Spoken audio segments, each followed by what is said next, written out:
Septième jour du calendrier de l'Avent minéralogique. Aujourd'hui, on regarde un minéral qui attire tout de suite la lumière dans une vitrine, l'apophyllite. C'est un minéral qui a une apparence très propre, très géométrique et qui se reconnaît très facilement.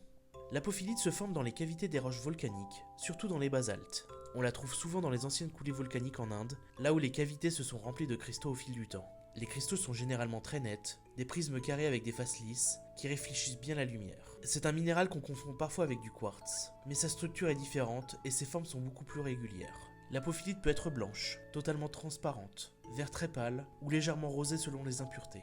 Certaines pièces montrent même des inclusions internes, ce qui crée des effets de profondeur quand on les bouge sous la lumière.